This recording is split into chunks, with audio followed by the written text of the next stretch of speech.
चलिए आज के सेशन में हम आपको एक्सरसाइज 7.4 का क्वेश्चन नंबर 5 से लेकर के 8 तक को सॉल्व करेंगे। और आप मेरा पूर्व का वीडियो देख लीजिएगा, उसमें मैंने क्वेश्चन नंबर 1 से 4 तक 1 से 4 तक हल कर दिया है। ठीक है, आइए यहाँ पर सबसे पहले हम क्वेश्चन नंबर 5 को देखते हैं। यहाँ पर एक फिगर दिख रहा होगा आपको, इसमें लिखा गया है कि कृष्णा नगर के एक सेकेंडरी स्कूल के कक्षा 10 के विद्यार्थियों को उसके बागवानी क्रियाकलाप के लिए एक आयताकार भूखंड दिया गया है। ठीक है, ये आपका आयताकार भूखंड ABCD है। इसमें गुलमोहर के पौधे को परस्पर 1 मीटर की दूरी पर इस भूखंड की परिसीमा पर लगाया गया है। देख लीजिए यहाँ पर फिगर में, यहाँ अगर 1 मीटर दूरी है तो यहाँ पर एक पौधा लगा हुआ है, यहाँ पर 2 मीटर हो गया तो यहाँ पर भी एक पौधा लगा है। इसी तरह से यहाँ पर A और D के अनुदिश कितना चल रहा है, 1 से लेकर के यहाँ तक D तक में आपका 16 कितना हो जाएगा आपका 16। और 1 से लेकर के B तक में कितना हो जाएगा बताइए, यहाँ तक में 7 यहाँ निरूपित हुआ है तो यहाँ कितना हो जाएगा 8 हो जाएगा। ठीक है, यहाँ पर पहला जो सवाल है ये है कि A को मूल बिंदु मानते हुए त्रिभुज के शीर्षों के निर्देशांक ज्ञात कीजिए। ऐसे मैंने फिगर में लिख दिया है, चूंकि ये सही ढंग से समझ में आना चाहिए आपको, इसीलिए मैंने लिख दिया है कि यहाँ पर अगर हम A को मूल बिंदु मानते हैं, किसको मूल बिंदु माना गया, A को, तो A से जो क्षैतिज अक्ष है आपका AD हो जाएगा और ऊर्ध्वाधर अक्ष कौन होगा, AB होगा। ठीक है ना, तो क्षैतिज अक्ष X अक्ष और ऊर्ध्वाधर अक्ष Y अक्ष ये होगा। तो यहाँ पर अगर यहाँ बिंदु P है तो P का निर्देशांक क्या होना चाहिए, देखिए यहाँ से P का निर्देशांक A से X कोऑर्डिनेट जो होगा 4 और Y कोऑर्डिनेट जो होगा यहाँ पर 6 के सामने जा रहा है। ठीक है, तो अगर A को हम मूल बिंदु मान रहे हैं तो त्रिभुज के शीर्षों के निर्देशांक रोमन 1 क्या हो जाएगा, त्रिभुज का शीर्ष P है, इसका P बिंदु का कोऑर्डिनेट आपका 4 और 6 हो जाएगा। ठीक है, चलो उसके बाद Q है, तो Q का निर्देशांक क्या होगा, A से चलिए 3 यूनिट यहाँ आएगा और 2 यूनिट ऊपर, 3 2, तो यहाँ पर Q का कोऑर्डिनेट हो जाएगा 3 2, 3 और 2, और R का कोऑर्डिनेट हो जाएगा आपका क्या होगा, R जो है यहाँ पर है, R का कोऑर्डिनेट यहाँ से A से 6 यूनिट और ऊपर जाएगा 5 यूनिट। ठीक है, तो इसका निर्देशांक हो जाएगा 6 और 5। क्लियर, यही आपका आंसर हो जाएगा। इस सवाल में कुछ नहीं है, सिर्फ त्रिभुज के तीनों शीर्षों के निर्देशांक ज्ञात करना था फिगर से समझकर। अब देखिए इसमें क्या है, रोमन 2 में जो प्रश्न है, यदि मूल बिंदु C हो, अब देखिए यदि मूल बिंदु यहाँ पर C से, तो C के लिए ये क्या हो जाएगा आपका क्षैतिज अक्ष, ये X अक्ष का लाएगा और ये क्या हो जाएगा Y अक्ष नीचे। ठीक है, तो इसमें क्या होगा कि त्रिभुज का जो निर्देशांक जो बनेगा शीर्षों का वो क्या हो जाएगा, चेंज हो जाएगा। ठीक है, और चेंज कैसे होगा, आप देखिए इसका ट्रिक क्या बना है, कैसे समझ में आना चाहिए, बिना देखे भी आप इसका PQR का कोऑर्डिनेट आप निकाल सकते हैं। C को मूल बिंदु मानते हैं, होता क्या है, यहाँ पर क्षैतिज जो अक्ष है X अक्ष जो है कितना यूनिट चल रहा है, 16, मैंने बताया 16, और Y अक्ष ऊर्ध्वाधर जो है वो कितना यूनिट ले रहा है, 8। ठीक है, तो अब अगर A से ना चलकर आप मूल बिंदु किसको माना गया, C को, तो C के लिए कोऑर्डिनेट क्या बनेगा PQR का, इसको हम पहले यहाँ पे लिख देते हैं कि C के लिए कोऑर्डिनेट क्या बन रहा है, P कोऑर्डिनेट।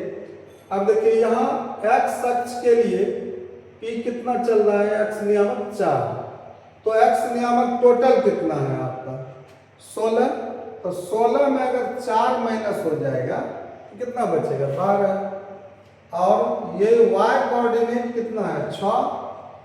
उस समय जब मूल बिंदु क्या था a, अब मूल बिंदु क्या हो गया c, तो वहां से क्या हो जाएगा अपोजिट हो जाएगा, उल्टा हो जाएगा। तो 8 टोटल यूनिट है, तो 8 में 6 लेस कर दीजिएगा, माइनस कर दीजिएगा, तो ये बच जाएगा 2।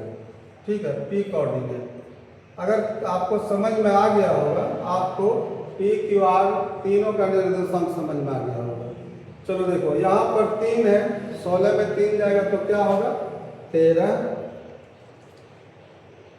और 3 यहाँ 2 है, 8 में 2 जाएगा तो 6, 13 और 6। और r का कोऑर्डिनेट क्या हो जाएगा यहाँ पर, यहाँ 6 है तो 16 में 6 जाएगा 10, और 8 में 5 घटेगा तो 3। ठीक है, यही आपका C को मूल बिंदु मानते हुए त्रिभुज के शीर्षों के निर्देशांक, ये आपका आंसर हो गया। ठीक है, अब यहाँ पर साथ ही पूछा क्या गया है, दोनों स्थितियों में त्रिभुज के क्षेत्रफल ज्ञात कीजिए। ठीक है, तो दोनों स्थिति में त्रिभुज का क्षेत्रफल निकालना है। पी क्यू और आर का कोऑर्डिनेट है पहला केस में, और दूसरा केस में भी पी क्यू आर का कोऑर्डिनेट है। तो देखिए होता क्या है, अगर आप एक ही त्रिभुज का क्षेत्रफल 2 बार निकालते हैं तो त्रिभुज का क्षेत्रफल तो बराबर ही निकलेगा। ये तय है कि दोनों के बाद क्षेत्रफल क्या होगा, बराबर निकलेगा। चूंकि त्रिभुज तो उसी बिंदु पर पहले स्थिर है कि पी क्यू और आर, तो यहाँ से कोऑर्डिनेट अगर चेंज भी हो रहा है तो भी त्रिभुज का क्षेत्रफल क्या निकलेगा, एक ही निकलेगा, बराबर ही निकलेगा। आइए हम इसको पहले त्रिभुज का क्षेत्रफल पहले स्थिति में निकाल लेते हैं। ठीक है, तो केस 1 के लिए, केस 1 में हम लिख रहे हैं पहली स्थिति में p कोऑर्डिनेट कितना चल रहा है, p कोऑर्डिनेट है आपका 4 6, q कोऑर्डिनेट है आपका 3 2, और r कोऑर्डिनेट बना है, r कोऑर्डिनेट है 6 5। ठीक है, अब इस त्रिभुज का क्षेत्रफल, एरिया ऑफ त्रिभुज पी क्यू आर, इस त्रिभुज का क्षेत्रफल हाफ मॉड यही होगा x1 क्या है आपका 4 इंटू, देखिए आपने त्रिभुज का क्षेत्रफल बहुत बार निकाला है, अब आप डायरेक्ट आप कंप्लीटली भरते जाइए इसको। 4 इंटू क्या होगा, बीच से नीचे क्या हो जाता है 2 - 5, और इसके बाद क्या है x2 का मान है +3 इंटू 5 - 6, नीचे से ऊपर जाना है 5 - 6, और प्लस यहाँ x3 कितना है 6 इंटू, अब ऊपर से कहाँ रखें बीच, तो यह आ जाएगा 6 - 2, यही मॉड से बंद हो जाएगा।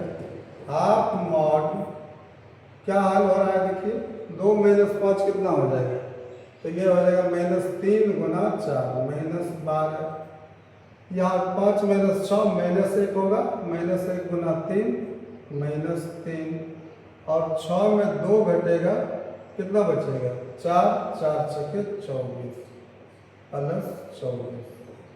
ठीक है, अब ये हाफ इंटू क्या निकल रहा है 24 में 12 3 15, -15 हो जाएगा, तो 24 में 15 घटेगा तो ये 9, यही 9/2 स्क्वायर यूनिट SQ यूनिट वर्ग मात्रक आपका इस त्रिभुज का क्षेत्रफल निकल गया है। क्लियर, अब आप कोऑर्डिनेट का मान पी क्यू आर बदल चुका है, तो उस कंडीशन में केस 2 में आप क्या करते हैं, पुनः त्रिभुज का क्षेत्रफल निकालते हैं। ठीक है, यहाँ केस 2 स्टार्ट कर रहे हैं। केस 2 पी कोऑर्डिनेट कितना चल रहा है, पी कोऑर्डिनेट देख लीजिए 12 और 2, 12 और 2 है। क्यू कोऑर्डिनेट कितना हो जाएगा, तो यहाँ देख लीजिए 13 और 6, 13 और 6, और आर कोऑर्डिनेट क्या होगा, आर कोऑर्डिनेट है 10 3, 10 और 3। ठीक है, अब इसको आप इस त्रिभुज का क्षेत्रफल निकालते हैं, है ना, तो यहाँ पर क्या हो जाएगा, दोनों केस में इस त्रिभुज का क्षेत्रफल निकालना है ना।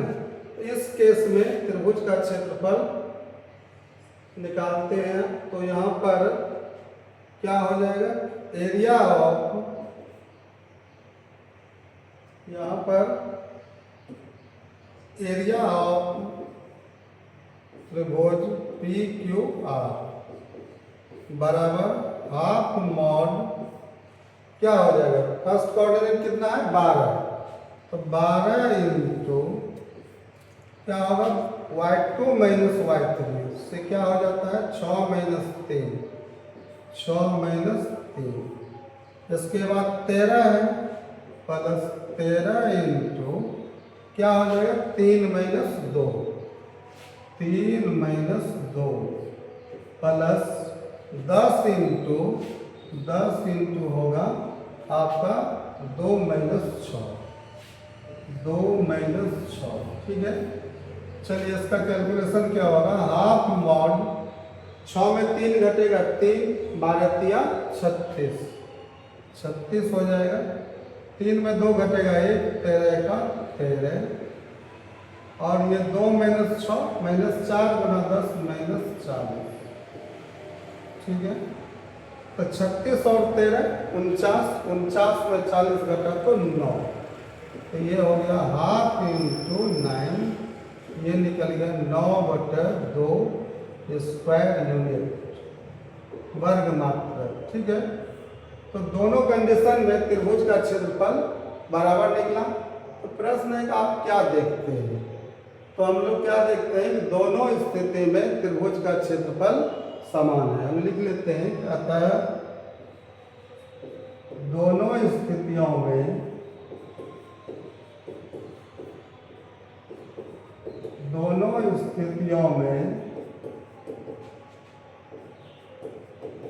त्रिभुज पी क्यू आर का क्षेत्रफल समान है।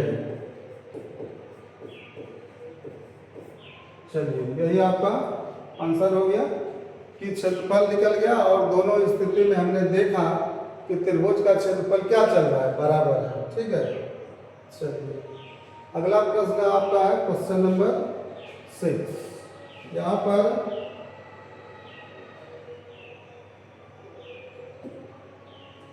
एक त्रिभुज एबीसी के शीर्ष दिए गए हैं और भुजाओं AB और AC को क्रमशः D और E बिंदु पर प्रतिच्छेद करते हुए एक रेखा खींचा गया है, ठीक है।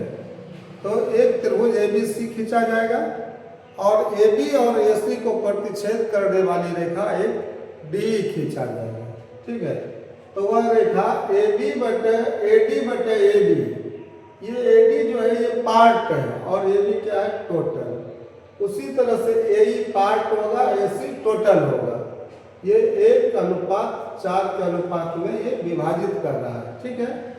तो त्रिभुज ADE का क्षेत्रफल परिकलित कीजिए और इसकी तुलना त्रिभुज ABC के क्षेत्रफल से कीजिए। मतलब जो नया त्रिभुज बनेगा ADE उसका क्षेत्रफल निकालना है और एक मूल त्रिभुज का क्षेत्रफल निकालना है। तब इसकी क्या करना है, तुलना कर देना है दोनों को, ठीक है। तो यहाँ पर लिखा है प्रमेय 6.2 और प्रमेय 6.6 का स्मरण कीजिए। देखिए प्रमेय 6.2 जो है वो आपका थेल्स का विलोम है, ठीक है। और प्रमेय 6.6 में जो है वो समरूप त्रिभुज के एरिया का जो रिजल्ट है, समरूप त्रिभुज का एरिया का रिजल्ट क्या होता है, तो समरूप त्रिभुज के क्षेत्रफल का जो अनुपात होता है संगत भुजाओं के वर्गों के अनुपात के बराबर होता है, ठीक है ना। उसी रिजल्ट पर आधारित यह प्रश्न है आपको। आइए यहाँ पर सबसे पहले हम आपको एक फिगर दे रहे हैं। एक त्रिभुज है आपका ABC, एक त्रिभुज है ABC,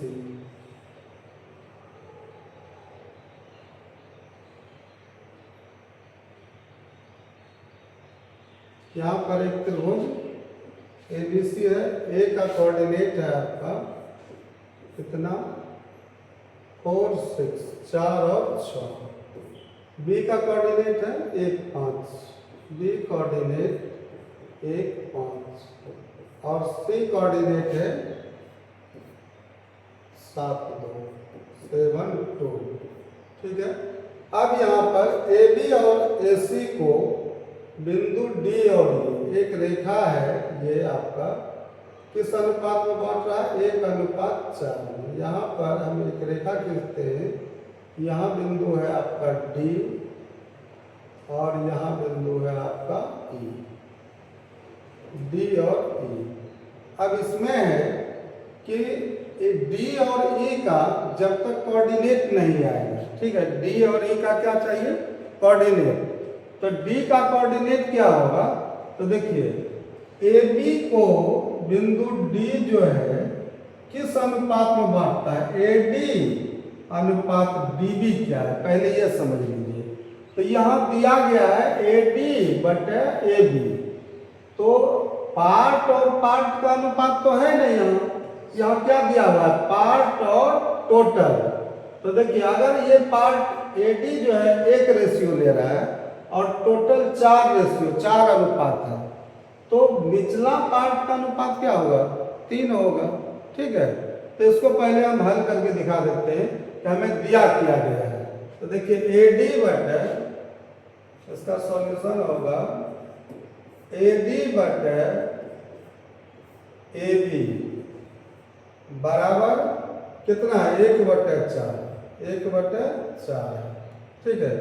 एक सवाल आपने 7.3 में भी इसको देखा होगा। ठीक है। यह अनुपात का मान निकालने के लिए मैंने बताया था पार्ट और पार्ट का मान चाहिए। जैसे अगर हम एक रेखा ए बी देखें और वहाँ विभाजन बिंदु डी अगर देखें तो हमें A D ratio D B चाहिए। ठीक है। पार्ट पार्ट का रेशियो चाहिए, तब वहाँ पर विभाजन बिंदु का कोऑर्डिनेट आएगा, तब यहाँ पर डी का कोऑर्डिनेट आएगा। जब डी का कोऑर्डिनेट आ जाएगा तो इसी तरह से ई का कोऑर्डिनेट भी आसानी से आ जाएगा। ठीक है। आइए ए डी बटे डी बी में मैंने बताया था कि पार्ट कौन है, कौन सा पार्ट है, कौन टोटल है। ए डी क्या है? एक पार्ट है और ए बी क्या है? टोटल। मैंने बताया था कि आपको जिसको चेंज करना है, ठीक है, तो पार्ट पार्ट में चेंज करना है, दोनों पार्ट पार्ट होना चाहिए, दोनों मतलब अंशवान टुकड़ा रहना चाहिए। ठीक है। तो ए बी को हम चेंज करेंगे तो चेंज कौन होता है? जो ऊपर रहेगा अंश में, तो इसको हम पलटा लेते हैं। ठीक है। व्युत्क्रम कर लेते हैं। ये ए बी बटे ए डी बराबर ये भी पलट जाएगा, तो ये क्या हो जाएगा? 4 बटे 1 छुपा हुआ रहेगा। अब इसमें नियम क्या है कि अगर टोटल को, टोटल मतलब एक बड़ा भाग है ना, तो टोटल को पार्ट बनाना हो तो 1 घटाना पड़ेगा। अगर पार्ट को जरूरी पड़ जाए कि हम टोटल बनाना चाहते हैं तो वहाँ 1 जोड़ना चाहिए। ठीक है। तो यहाँ पर 1 घटाएंगे तो दोनों तरफ 1 घटा देंगे, दोनों तरफ 1 घटाने पर, तो दोनों तरफ अगर 1 घटाते हैं तो ये आपका हो जाता है ए बी बटे ए डी -1, यहाँ हो जाएगा 4 -1। अब इसको आप एलसीएम लीजिएगा तो ये ए डी होगा, A B minus A D हो जाएगा बराबर 4 में 1 घटेगा तो क्या बचेगा? 3। A B minus A D क्या हो जाएगा? आपको एक कॉमन पॉइंट खत्म हो जाता है तो ये घट करके बी डी या डी बी बनेगा। ठीक है। हम बी डी भी लिख सकते हैं, कोई दिक्कत नहीं है, बट ए डी बराबर 3। अब ये बी डी क्या हो गया? देख लीजिए बी डी क्या है? नीचे का पार्ट और ए डी क्या है? ऊपर का पार्ट। तो हमको क्या चाहिए? ए बी के लिए ए डी अनुपात डी बी चाहिए। हम पुनः इसको पलटा देते हैं, तो अगर पलटा देते हैं तो ये क्या हो जाता है? इसलिए ए डी बटे डी बी बराबर 3, इसको भी पलटाना है तो ये पलट करके क्या हो जाएगा? 1/3 बराबर 1/3। चलिए ये अनुपात का मान आ गया, तो ये पता चल गया होगा कि ये जो है ये 1 अनुपात ले रहा है। ठीक है। और ये जो है डीबी का पार्ट जो है वो 3 अनुपात ले रहा है। ठीक है। तो यहाँ पर क्या होता है? अब डी का कोऑर्डिनेट आप आसानी से निकाल सकते हैं। जब डी का कोऑर्डिनेट आएगा तो ई का भी कोऑर्डिनेट आ जाएगा। ठीक है, अब हम क्या करते हैं, नाउ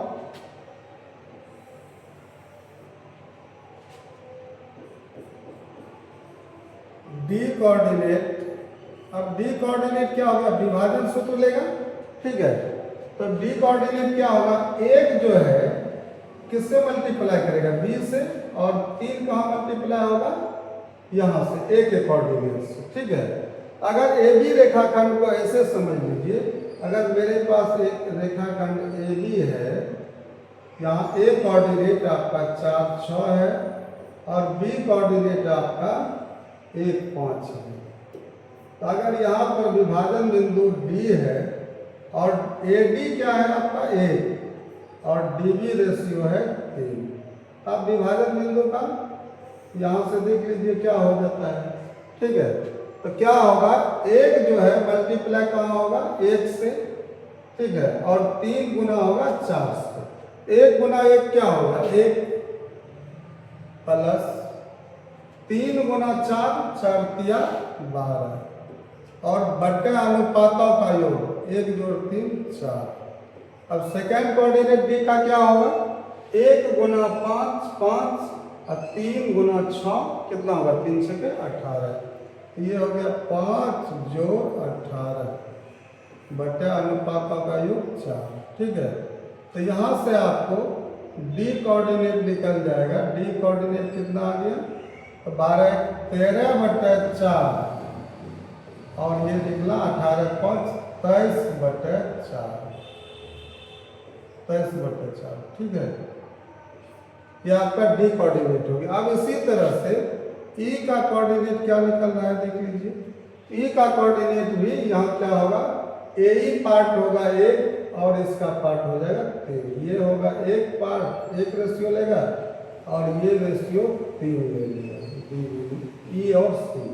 ठीक है, 1 मल्टीप्लाई होगा 7 से, 1 गुना 7 क्या होगा 7, प्लस 3 मल्टीप्लाई किससे होगा 4 से, फर्स्ट कोऑर्डिनेट 4 से, तो 3 चौके 12 बटे अनुपातों का योग 4 होगा।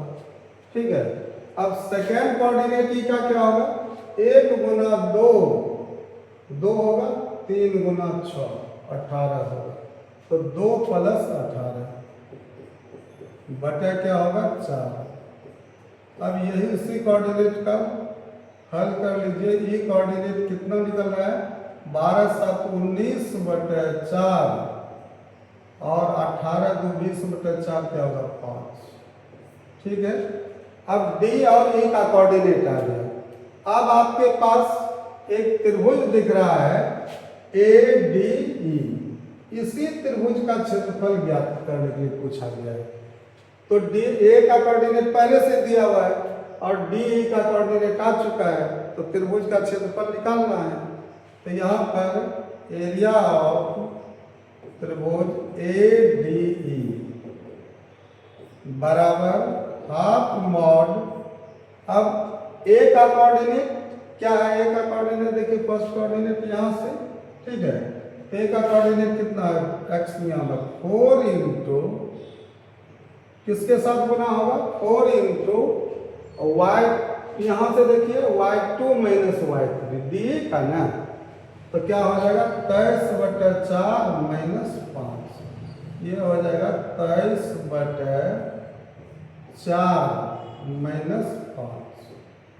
ठीक है, प्लस अब ए के बाद क्या होगा, डी का कोऑर्डिनेट आएगा, तो डी का कोऑर्डिनेट कितना है 13 बटे 4, 13 बटे 4 इंटू क्या होगा, फिर यहाँ से जाएगा कहाँ ए पर, तो 5 माइनस क्या हो जाएगा आपका 6 हो जाएगा, 5 माइनस 6 ब्रैकेट में 5 माइनस 6।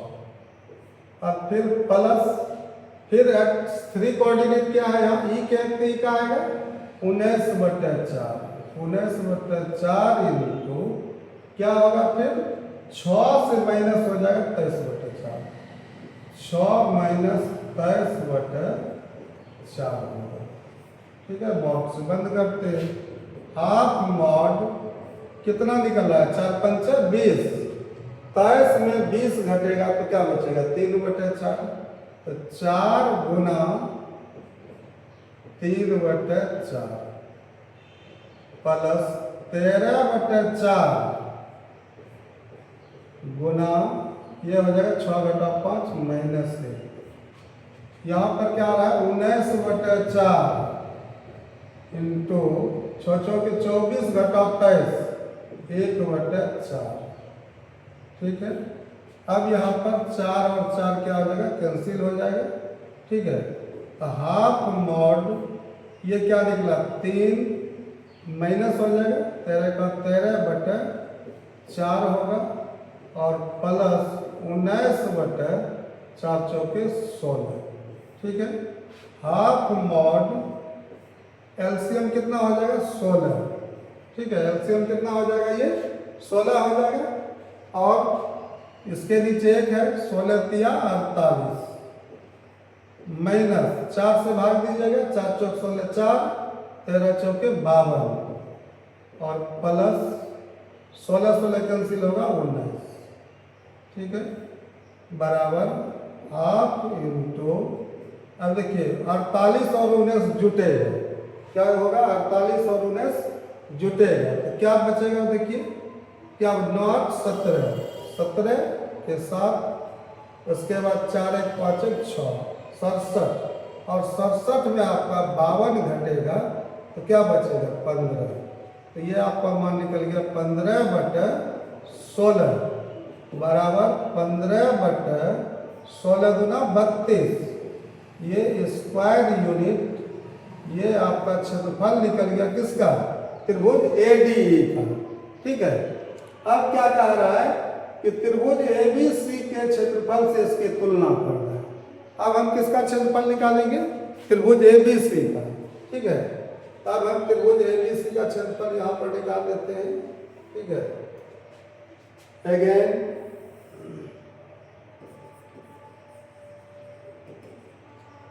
एरिया ऑफ त्रिभुज ABC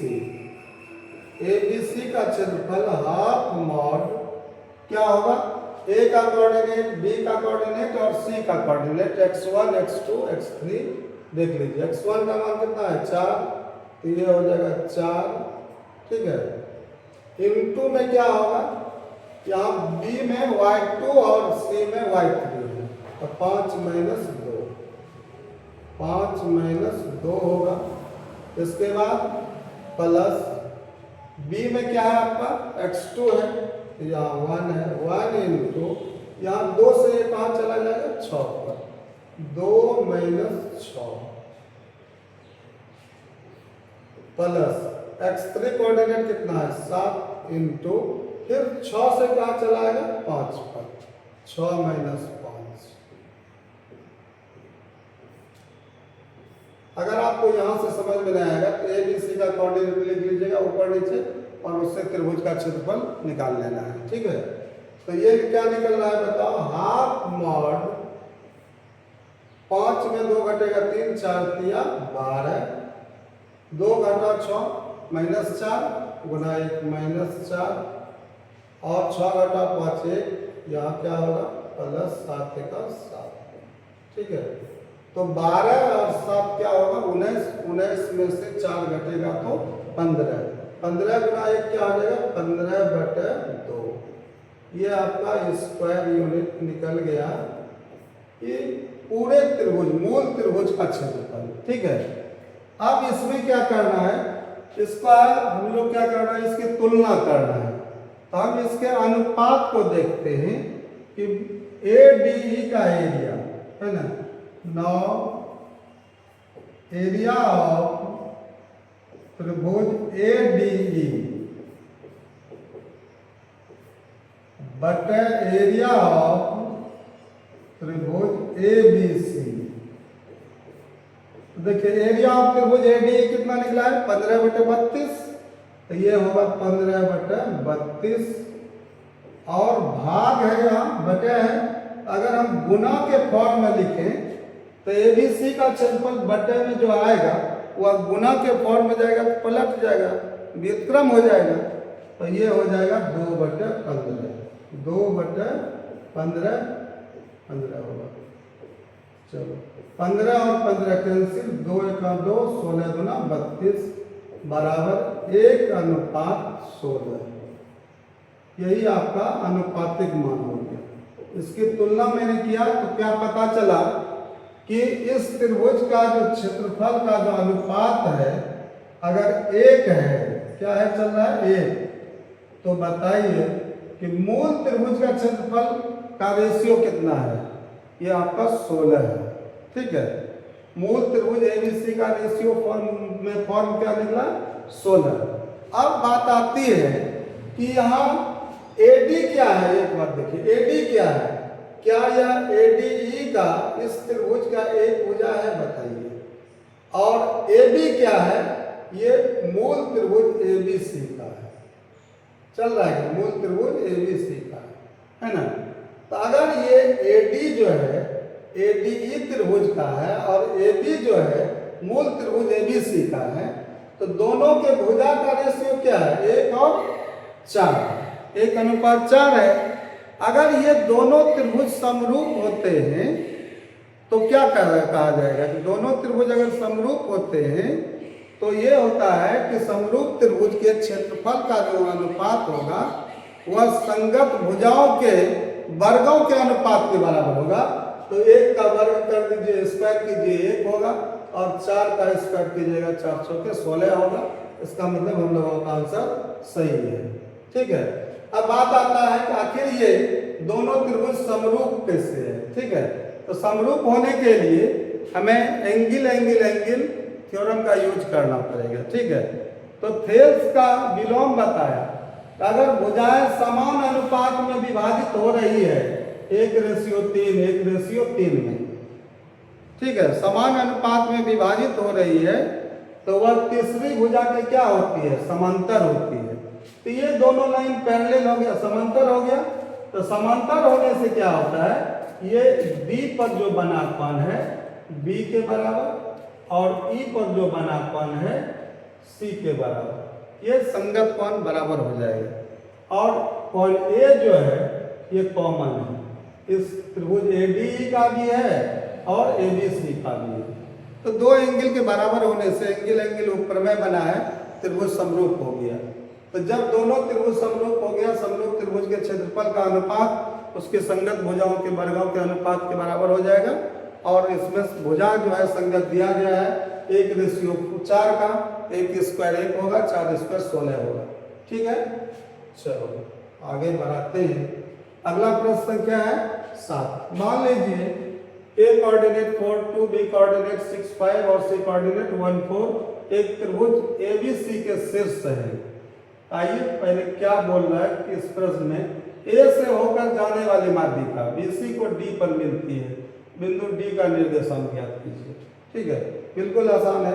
बिंदु डी का जो निर्देशांक होगा, चूंकि बीसी पर यहाँ बीसी से बीसी को डी पर मिलती है, मतलब बीसी का ये मध्य बिंदु हो गया। ठीक है, तो यहाँ बी और सी के कोऑर्डिनेट का मध्य बिंदु क्या हो जाएगा? देख लीजिए, x1 जोड़ x2 बटा 2, y1 जोड़ y2 बटा 2, बस निकल जाएगा यहाँ डी बिंदु का कोऑर्डिनेट। ठीक है, आइए फिगर से आपको समझाते हैं। एक त्रिभुज है एबीसी। ठीक है, चलो एक त्रिभुज हम खींच देते हैं एबीसी।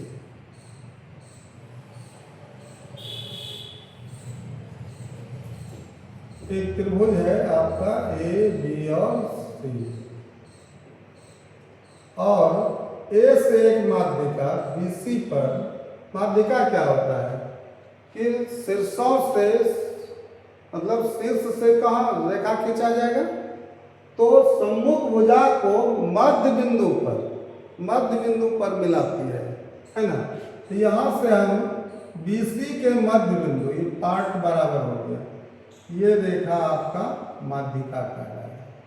ठीक है, तो जब बी और सी का कोऑर्डिनेट है, ठीक है, तो यहाँ डी का कोऑर्डिनेट निकल सकता है आसानी से।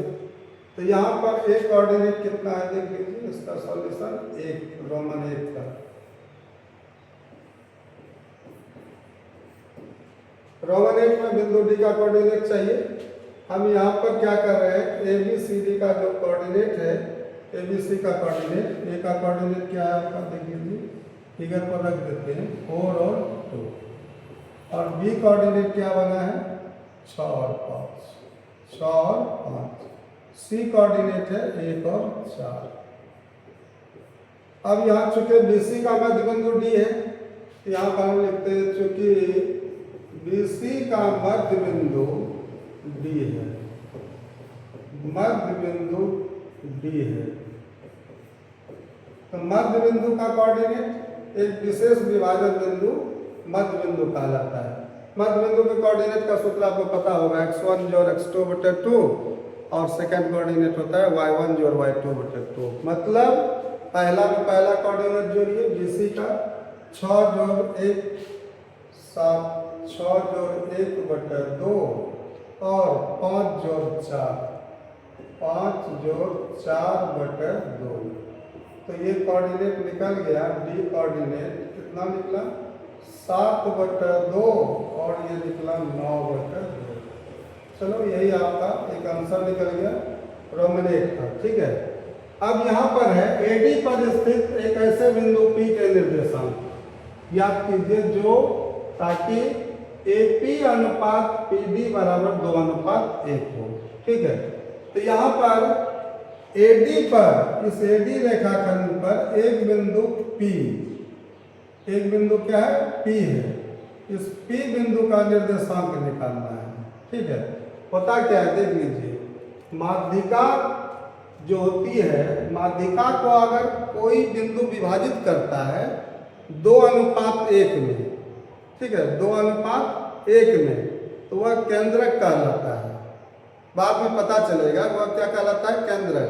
होता क्या है, त्रिभुज की तीनों माध्यिकाएं जब खींची जाती है तो वो माध्यिकाएं एक दूसरे को क्या करता है 2:1 में, देखिए उल्टा नहीं करना है, 1:2 नहीं, 2:1। मतलब क्या होता है, जहां से माध्यिका खींचा गया है जिससे से, तो वो पार्ट क्या होता है बड़ा होता है, ठीक है। तो AP क्या होगा 2 रेशियो लेगा और PD जो होगा वो 1 रेशियो लेगा, 1 अनुपात, ठीक है। तो AP अनुपात PD जो है वो दिया गया है 2:1, ठीक है। तो यही बिंदु P का कोऑर्डिनेट निकालना है। तो P क्या हो गया, AD के लिए विभाजन बिंदु अनुपात दिया गया है, फिर कोई दिक्कत तो है नहीं। हम इसको क्या करते हैं, AD को समझाने के लिए एक रेखा हम AD खींच देते हैं, ठीक है। यहाँ पर बिंदु हम A दे देते हैं, A का कोऑर्डिनेट है 4 और 2, और D का कोऑर्डिनेट है, यहाँ D है, तो D का कोऑर्डिनेट क्या है, यहाँ निकला है 7 बटे 2 और 9 बटे 2, ठीक।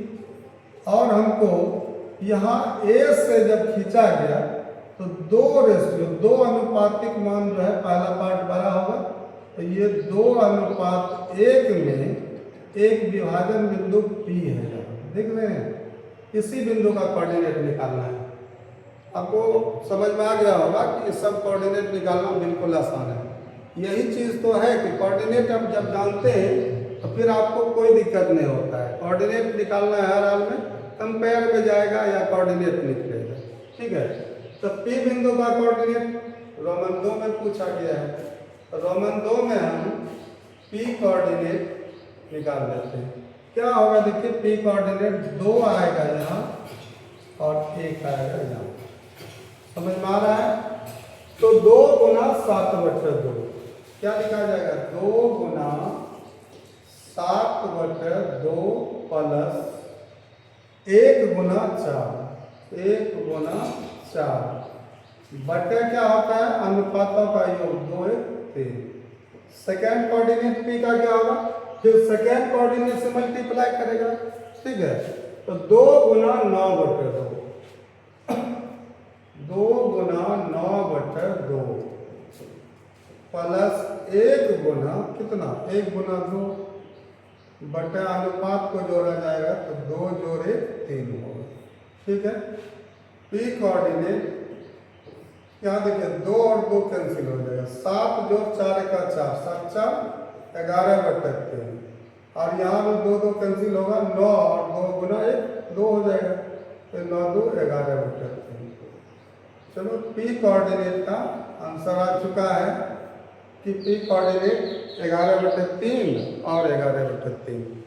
एक्स नियामक भी 11/3 और वाई नियामक भी 11/3 निकला है। देखिए इसी प्रश्न को रिपीट कर रहा है।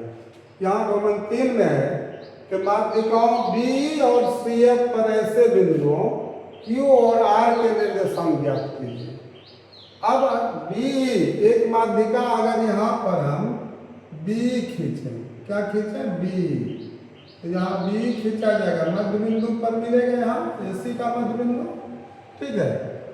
और सी एफ खींचे, यहाँ से सी से सी एफ, तो सी एफ जो होगा वह ए बी का मध्य बिंदु हो जाएगा, ठीक है। तो यहाँ पर हमें क्या करना पड़ेगा कि यहाँ फिर दिया क्या गया है कि बी क्यू, अब बिंदु क्यू, इसीलिए बिंदु क्यू है और इसी जगह यही बिंदु आर है। तो ये क्यू बिंदु जो है वह बी रेखा पर है और आर बिंदु जो है वो सी एफ माध्यिका वाला रेखा को विभाजित कर रहा है 2:1 में। तो सी से चला सी क्यू 2 रेशियो लेगा और क्यू से एफ क्यू एफ को 1 रेशियो लेगा। बी से माध्यिका बी चला तो बी क्यू जो है 2 रेशियो लेगा और क्यू 1 रेशियो। यही इसमें लिखा हुआ है बी क्यू क्यू 2:1 और सी आर और आर एफ आपका 2:1, ठीक है। तो बिंदु तो वही है पी क्यू आर, एक ही जगह पर है। तो इसका मतलब क्यू का भी कोऑर्डिनेट वही 11/3 आएगा और आर का भी कोऑर्डिनेट 11/3 आएगा। अब बनाना है तो हमें क्या करना पड़ेगा? तो देखिए बी न रेखा का माध्यिका है तो ई का कोऑर्डिनेट निकालना। ई क्या हुआ? एसी का मध्य बिंदु। किसका मध्य बिंदु है? एसी का। तो एसी का मध्य बिंदु अगर ई है तो ई का कोऑर्डिनेट क्या निकलेगा? रोमन 3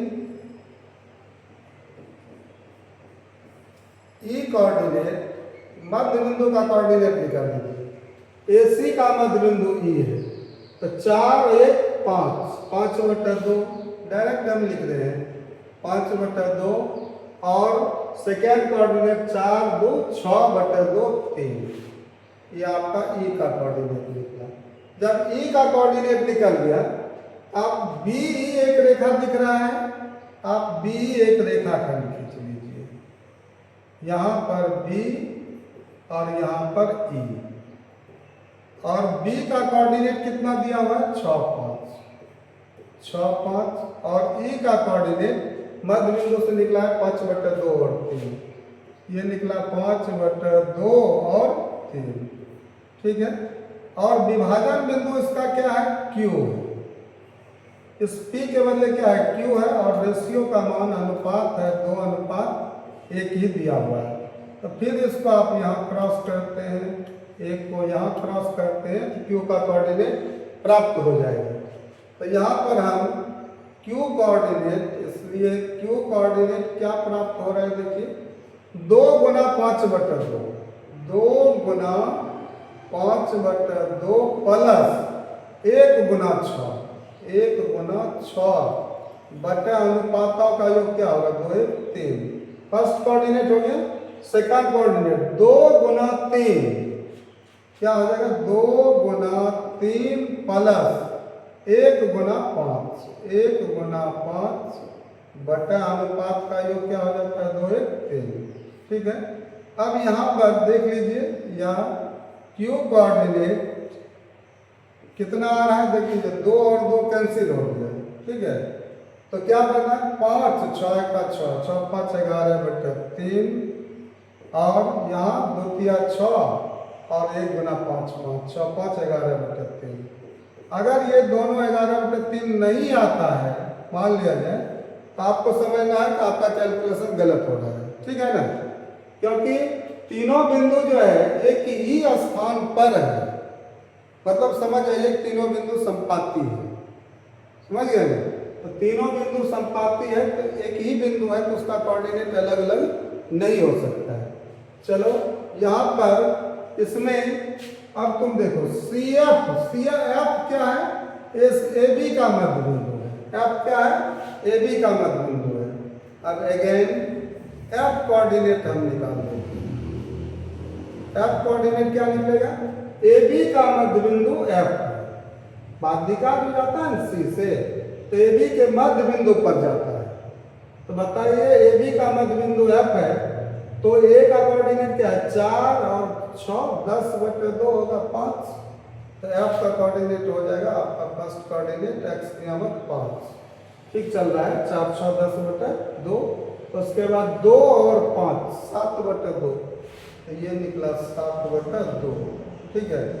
इसलिए आर कोऑर्डिनेट, अब आर क्या है इसका? फिर फिगर देखिए इसके लिए आर कोऑर्डिनेट कैसे निकलेगा। तो यहाँ देखिए सी एफ पर बिंदु क्या है? यहाँ पर सी एफ पर एक बिंदु आ रहा है जो उसको 2:1 में बांट रहा है। सी एफ एक रेखाखंड हम खींच देते हैं यहाँ पर। सी एफ, ये बिंदु सी हुआ और ये बिंदु एफ हुआ, है ना। तो सी का कोऑर्डिनेट कितना दिया गया है? 1 4। और एफ का कोऑर्डिनेट मध्य बिंदु का कितना निकला है? 5 और 7/2। यहाँ निकला है 5 और 7/2। ठीक है। अब यहाँ पर एक बिंदु है आर और इसको 2:1 में विभाजित कर रहा है। तो यहाँ देखिए 2 मल्टीप्लाई यहाँ होगा, 1 मल्टीप्लाई इधर आएगा। ठीक है। तो आर कोऑर्डिनेट क्या बनेगा? देख लीजिए 2 गुना पहला नियामक एक्स नियामक से गुना कीजिए पहले।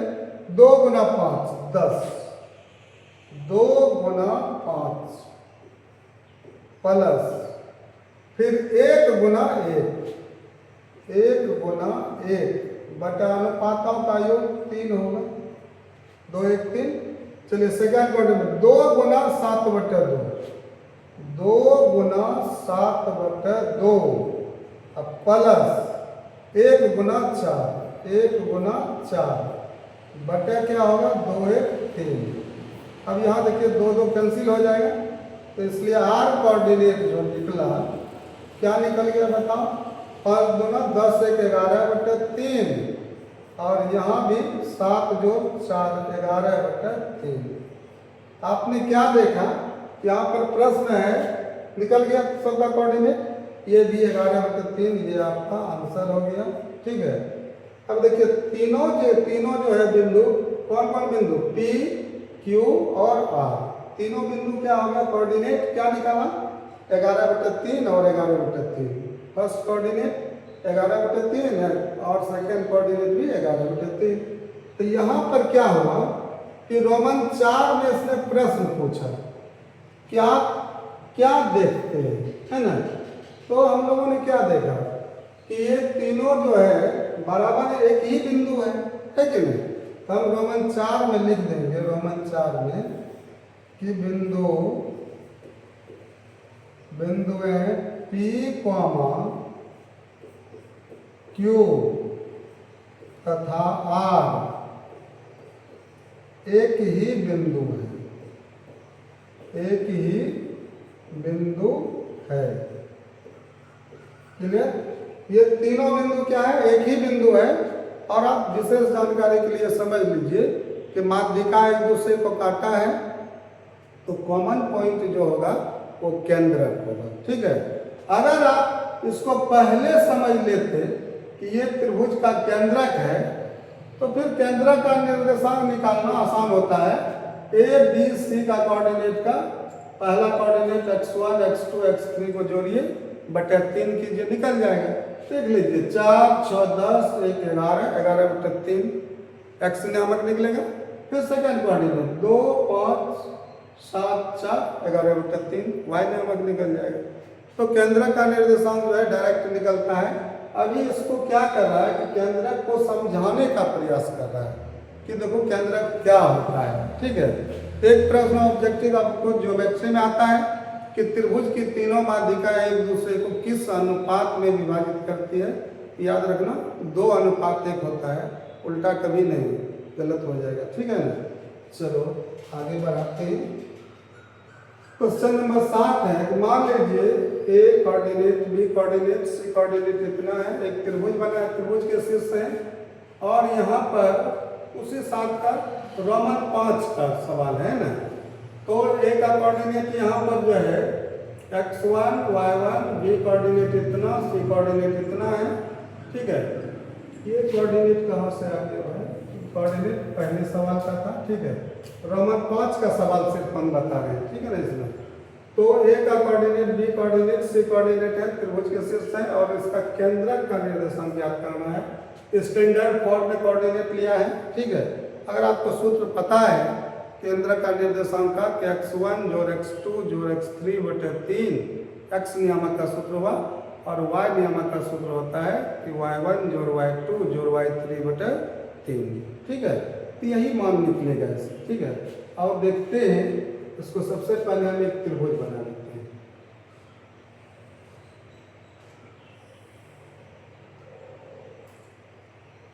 एक त्रिभुज ABC, A coordinate x1, y1, B coordinate क्या ले रहा है x2, y2 और सी कोऑर्डिनेट है x3, y3, ठीक है। अब यहाँ पर क्या करना है? इस त्रिभुज के केंद्रक का निर्देशन। अब केंद्रक को समझो। इसके पहले सवाल में मैंने बताया केंद्रक कहाँ होता है। तो देखिए, अगर दो माध्यिका खींचे तो प्रतिच्छेदन बिंदु केंद्रक होगा। अगर एक माध्यिका खींचे तो उस पर एक माध्यिका पर अगर एक बिंदु दे दें, विभाजन बिंदु, जो उस माध्यिका को क्या करे 2:1 में विभाजित करे, तो वह बिंदु क्या कहलाएगा? केंद्रक कहलाएगा, ठीक है। तो हम क्या करते हैं, इसको एक मध्य बिंदु BC का दे देते हैं और यहाँ से हम एक माध्यिका खींच लेते हैं AD, ठीक है। तो AD तो D का कोऑर्डिनेट आप पहले निकाल लो, ठीक है। किसका कोऑर्डिनेट? D का। तो BC का मध्य बिंदु D है ना। तो यहाँ पर सॉल्यूशन में हम लिखेंगे क्योंकि BC का मध्य बिंदु D है,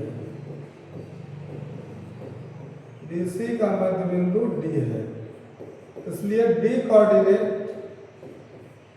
D का निर्देशांक क्या होगा? देखिए, मध्य बिंदु का निर्देशांक पहला जुड़ता है तो क्या होगा? x2 जोड़ x3 यहाँ से आ रहा है, x2 जोड़ x3 बटे 2 होता है सूत्र का। और सेकेंड कोऑर्डिनेट क्या बनेगा? y2 जोड़ y3, ठीक है। y2 जोड़ y3 बटे 2, यही D बिंदु का कोऑर्डिनेट निकला। अब अगर D बिंदु पर अगर हम एक बिंदु दें जो AD को 2:1, किस अनुपात में बता रहा है? 2:1 में विभाजित करे। किस अनुपात में विभाजित कर रहा है बताइए? 2:1 में। तो क्या यह केंद्रक है? आप बोलेंगे हाँ, है कि नहीं। अभी पिछले सवाल में मैंने बताया कि माध्यिका पर एक बिंदु P है ना। तो यहाँ से AP अनुपात PD जो है 2:1 है। तो वह P क्या निकला था आपको पता? बाद में रिजल्ट आया तो वह P और Q और R जो बिंदु है वो तीनों क्या है? एक ही बिंदु है और वह त्रिभुज का क्या है? केंद्रक है, ठीक है। तो चलो इसको हम 2:1 अगर एक रेखा खींचते हैं, यहाँ रेखा खींच करके हम समझा देते हैं कि अगर ये AD है, ये आपका A और D है, AD पर एक बिंदु हम क्या ले लिए? P ले लिए, ठीक है। और 2:1 में इस माध्यिका को ये बांट रहा है, तो ये केंद्रक हो गया ये P।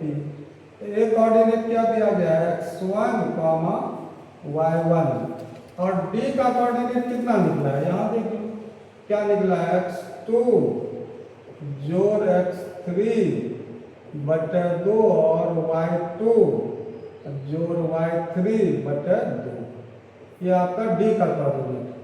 तो विभाजन बिंदु P हुआ है ना। तो P का कोऑर्डिनेट क्या निकलेगा? 9। P कोऑर्डिनेट क्या निकलेगा? 2 मल्टीप्लाई करेगा इससे, यहाँ से इस कोऑर्डिनेट से, और 1 मल्टीप्लाई करेगा इससे, गुना करेगा। तो देखिए 2 गुना क्या हो रहा है?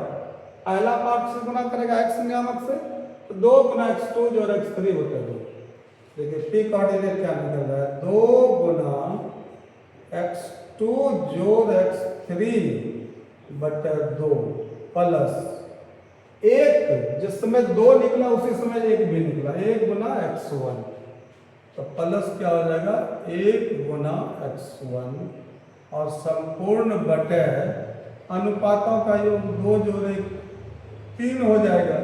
और सेकेंड कोऑर्डिनेट कैसे निकलेगा, तो 2 गुना y2 जोड़ y3, 2 इंटू y2 जोड़ y3 बटे 2 प्लस 1 गुना y1, 1 गुना y1 और संपूर्ण बटे क्या होगा, अनुपातों का योग 2 जोड़ 1 3, ठीक है, बराबर पी कोऑर्डिनेट, यहाँ देखिए 2 और 2 कैंसिल हो जाएगा और यहाँ भी 2 और 2 कैंसिल हो जाएगा y नियामक पार्ट में, ठीक है। तो देखो यहाँ क्या बचा, 1 गुना x1 plus x3 plus x2, आप इसको अरेंज कर लीजिए, व्यवस्थित कर लीजिए, तो क्या होगा x1 जोड़ x2 जोड़ x3, तो ये क्या हो जाएगा x1 जोड़ x2 जोड़ x3 बटे 3 और सेकेंड कोऑर्डिनेट 1 गुना y1 जोड़ y2 जोड़ y3 बटे 3, यही आपको केंद्रक का निर्देशांक निकल चुका है, ठीक है। इसका मतलब अगर आप केंद्रक का निर्देशांक निकालना चाहते हैं कभी भी, तो क्या करना पड़ेगा, x1 जोड़ x2 जोड़ x3, मतलब किसी भी बिंदु का पहला जो मान होगा उसको जोड़ना है बटे 3 और फिर सेकेंड कोऑर्डिनेट y नियामक का जो मान है सबका जोड़ना है बटे 3, केंद्रक का निर्देशांक निकल जाएगा। क्लियर, चलो अगले सवाल की ओर बढ़ते हैं। ये आपका लास्ट क्वेश्चन है, क्वेश्चन नंबर 1। बिंदुओं ABCD दिया हुआ है और कोऑर्डिनेट भी इसके साथ, एक आयत है और PQRS क्रमशः भुजाओं AB BC CD और DA के मध्य बिंदु है। तो पूछा गया है क्या चतुर्भुज PQRS एक वर्ग है, क्या यह एक आयत है, क्या यह एक समचतुर्भुज है, सकारण उत्तर दीजिए। सकारण का मतलब क्या होता है, कारण सहित उत्तर देना है। तो जिस प्रकृति का होगा, चतुर्भुज है तो चतुर्भुज के लिए नियम बताया गया था, चारों भुजाओं, समझ गया, चारों भुजा का मान निकालना है। तो भुजा का मान कैसे निकलेगा, डिस्टेंस फॉर्मूला, दूरी सूत्र से, और तब जाकर के 2 विकर्ण का मान निकालना है। आपको चतुर्भुज की प्रकृति किस प्रकार का बना है चतुर्भुज समझ में आ जाएगा, ठीक है। आइए सबसे पहले हम एक आयत खींचते हैं ABCD, ठीक है, और उसके मध्य बिंदु से हम क्या बनाएंगे, एक फिर चतुर्भुज बनेगा PQRS। एक आयत खींच देते हैं,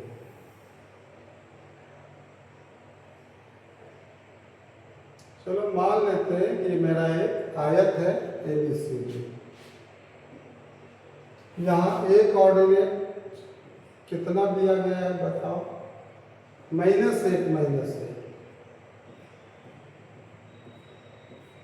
B कोऑर्डिनेट कितना है, -1 और 4, 4, ठीक। C कोऑर्डिनेट कितना है, 5 4, 5 4 है, 5 और 4, और D कोऑर्डिनेट है 5 -1, D कोऑर्डिनेट है 5 और -1, कॉमा है -1। चलो है क्या, PQRS जो है AB BC CD और AD का ये क्या है, मध्य बिंदु है। तो हम मध्य बिंदु को रख रहे हैं, AB का मध्य बिंदु हम दे देते हैं P, याद रखिएगा ये मिड पॉइंट है, मध्य बिंदु है। BC का मध्य बिंदु है Q, ठीक है। CD का मध्य बिंदु है R, PQR, और DA का मध्य बिंदु है S, ठीक है। अब PQRS का प्रकृति पूछा है, तो PQRS का कोऑर्डिनेट रहेगा, निर्देशांक होगा तब न निकालेंगे। तो P का कोऑर्डिनेट सिर्फ हम फिगर से देख लें, P का कोऑर्डिनेट क्या निकल रहा है, तो देख लीजिए पी का कोऑर्डिनेट पहले हम यहाँ निकाल देते हैं, वहां पर हम लिख लेंगे। ठीक है, तो यहाँ देखिए ए बी का मध्य बिंदु पी है, ए बी का मध्य बिंदु पी है, तो मध्य बिंदु का कोऑर्डिनेट क्या होता है, पहला जोड़ना है बटा 2, x1 जोड़ x2। देखिए इसको दोनों जुटेगा तो क्या हो जाएगा, -1 और -1, -2 बटा 2 क्या हो जाएगा, -1। और सेकंड कोऑर्डिनेट -1 +4 क्या होगा, 3 बचेगा, 3 बटा 2। चलो P कोऑर्डिनेट मेरा आ चुका है। अब Q कोऑर्डिनेट क्या होगा, BC का मध्य बिंदु Q है, तो BC का कोऑर्डिनेट x1 जोड़ x2 उठेगा बटे 2 होगा, और सेकंड कोऑर्डिनेट के लिए y1 जोड़ y2 बटे 2 आएगा। BC को देखिए क्या हो जाएगा, 5 और -1 क्या बचेगा, 4 बटे 2 निकलेगा, और सेकंड कोऑर्डिनेट 4 जोड़ 4 8 बटे 2 4 निकल जाएगा। ठीक है, अब R कोऑर्डिनेट ये क्या है, CD का मध्य बिंदु है, तो देखिए CD के कोऑर्डिनेट को जोड़िए, 5 जोड़ 5 10 बटे 2 फिर 5 आ जाएगा, और सेकंड कोऑर्डिनेट क्या आएगा, y निर्देशांक 4 और -1 क्या बचेगा, 3 बटे 2। चलो S कोऑर्डिनेट क्या आ रहा है, AD का मध्य बिंदु S है, तो S कोऑर्डिनेट आएगा 5 और जोड़ेंगे -1, तो 5 में तो जोड़ेंगे क्या, ये तो माइनस हो जाएगा 1, तो 5 में 1 घटेगा 4 बटे 2 होगा, और -1 और -1 तो क्या हो जाएगा, दोनों -2 हो जाएगा, -2 बटे 2 क्या आ जाएगा, -1। यही आपका PQRS का कोऑर्डिनेट निकला। अब इसको अगर हम मिला देते हैं, क्या भुजा PQ बना, इसके बाद भुजा QR बना, इसके बाद भुजा RS बना, और इसके बाद भुजा SP मिलाया गया। ठीक है, तो इस फिगर में PQRS दिख रहा है, इसी PQRS चतुर्भुज का प्रकार बताना है कि यह किस प्रकार का चतुर्भुज है। ठीक है, तो हम यहाँ पर सबसे पहले सॉल्यूशन में क्या लिख लेते हैं, थोड़ा सा भी लिख लेना है। ठीक है ना, यहाँ लिखना है चूंकि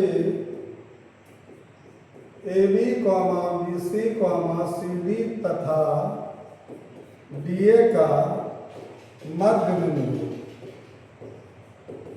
बिंदु क्रमशः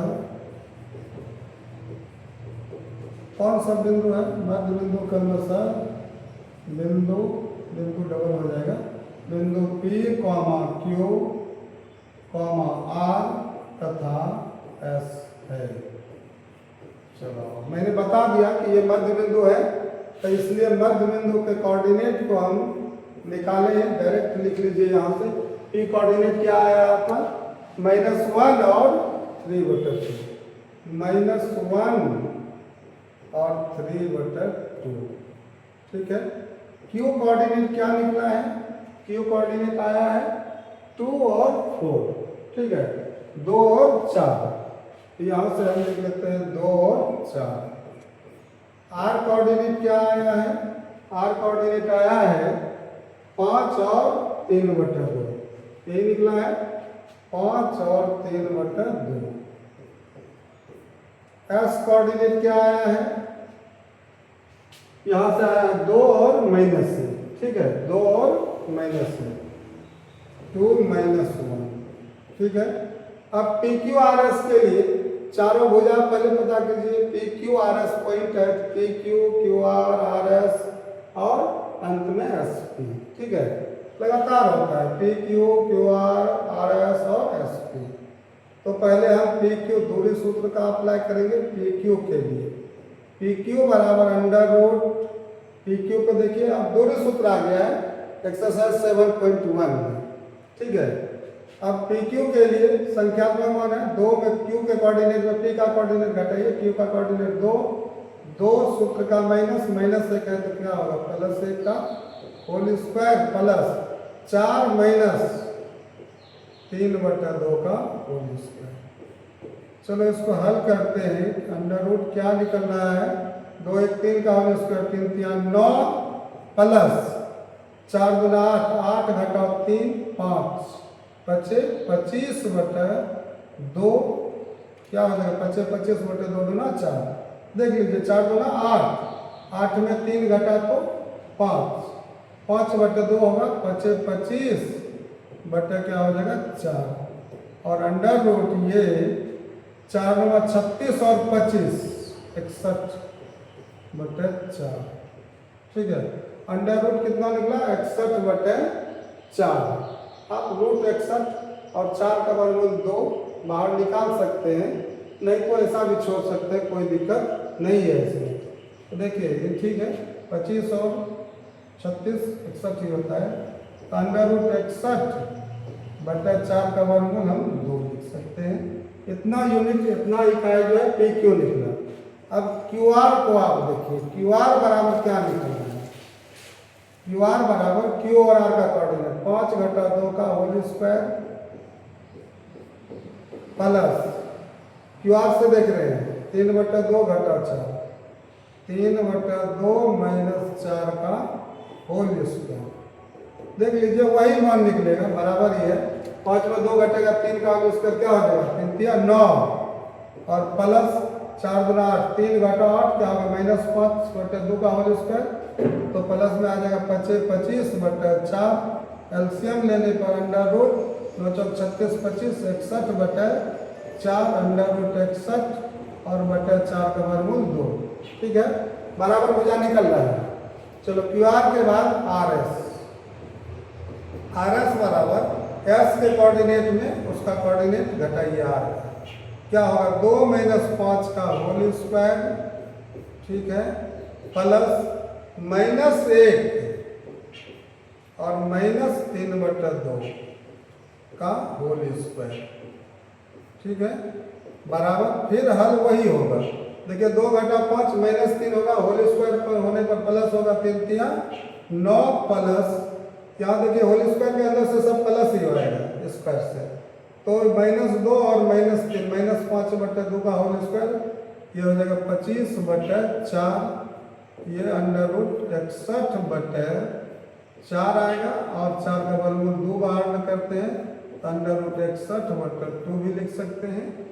अब इसके बाद एसपी देखना है, एसपी का मान जो है अंडर रूट क्या आएगा, तो p के कोऑर्डिनेट में x का कोऑर्डिनेट घटेगा, क्या हो जाएगा माइनस 1 माइनस क्या हो जाएगा 2 का होल स्क्वायर प्लस 3 बटा 2 और माइनस 3 बटा 2 माइनस माइनस माइनस क्या हो जाएगा प्लस 1 का होल स्क्वायर, फिर वही मान आ जाएगा माइनस 2 माइनस 1 माइनस 3 का होल स्क्वायर 9 होगा, यहाँ 2 का 2 3 2 5 बटे 2 का होल स्क्वायर 25 बटे 4 होगा, और ये अंडर रूट 61 बटे 4 होगा, वर्गमूल 4 का ले लीजिएगा तो अंडर रूट 61 बटे 4 का वर्गमूल 2।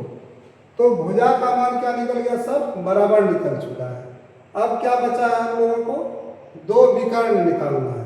तो विकर्ण क्या होता है पी क्यू आर एस में, एक विकर्ण क्या होगा पी आर होगा, ठीक है, और दूसरा विकर्ण क्या होगा क्यू एस होगा। देख सकते हैं एक विकर्ण पी आर, दूसरा विकर्ण क्यू एस। ठीक है, अब 9 पी आर का मान निकाल देते हैं, पी आर बराबर अंडर रूट क्या होगा, पी के कोऑर्डिनेट में आर का कोऑर्डिनेट घटेगा, ठीक है, या आर में पी का घटेगा, x1 माइनस x2 या x2 माइनस x1 दोनों चलता है, दोनों सूत्र में होल स्क्वायर होता है। तो देखिए यहाँ पर 5 में माइनस 1 घटेंगे, 5 माइनस माइनस 1 क्या होगा प्लस 1 का होल स्क्वायर, प्लस 3 बटा 2 माइनस 3 बटा 2, 3 बटा 2 माइनस 3 बटा 2 का होल स्क्वायर। क्या हाल हो रहा है, 5 प्लस 1 6 का होल स्क्वायर 6 के 36, और ये दोनों मान बराबर में बराबर घटक 0 का होल स्क्वायर 0 कैंसिल हो जाएगा, तो ये अंडर रूट 36 हो गया, और 36 का वर्गमूल 6। ठीक है, पी आर के बाद क्या बचा एस क्यू, एक विकर्ण एस क्यू बराबर, अब क्यू के कोऑर्डिनेट में एस का कोऑर्डिनेट घटा 2 माइनस 2 क्या हो जाएगा अंडर रूट 2 माइनस 2 का whole square plus 4 minus minus 1 क्या हो जाएगा प्लस 1, 4 प्लस 1 का होल स्क्वायर। 2 माइनस 2 का होल स्क्वायर क्या आ जाएगा 0, 0 का होल स्क्वायर 0 और 4 है 5 का होल स्क्वायर 25 और 25 का वर्गमूल 5। ठीक है, तो यहाँ क्या देख रहे हैं कि विकर्ण जो है दोनों एक दूसरे के बराबर नहीं है। भुजा बराबर है और विकर्ण एक दूसरे के बराबर नहीं है, तो क्या हो सकता है, यह एक समचतुर्भुज है। ठीक है, यहाँ पर हम कारण लिखेंगे, चूंकि पी क्यू बराबर क्यू आर बराबर आर एस बराबर, अब देख लीजिए आर एस बराबर एस पी, चारों भुजा हो गया बराबर है। और विकर्ण जो है, विकर्ण कौन बराबर नहीं है, यही पी आर और S Q. P R is not equal to S Q, है ना। अतः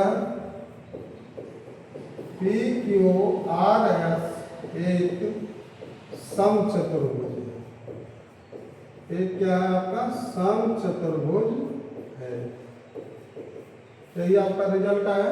ठीक है, ये आपका लास्ट क्वेश्चन था। ठीक है ना, इसको आप समझ गए होंगे। देखिए होता क्या है, अगर चारों भुजाएं बराबर है तो यह वर्ग भी हो सकता था, लेकिन कब होता, जब विकर्ण बराबर होता। ठीक है, चलो अगर आपको यह वीडियो पसंद हुआ होगा तो आप इसे लाइक कर लेंगे और अपने अपने मित्रों को भी शेयर कर देंगे। अगर आप कोई नए छात्र हमारा ये वीडियो देख रहे हैं तो आप हमारे चैनल को सब्सक्राइब कर लेंगे। धन्यवाद।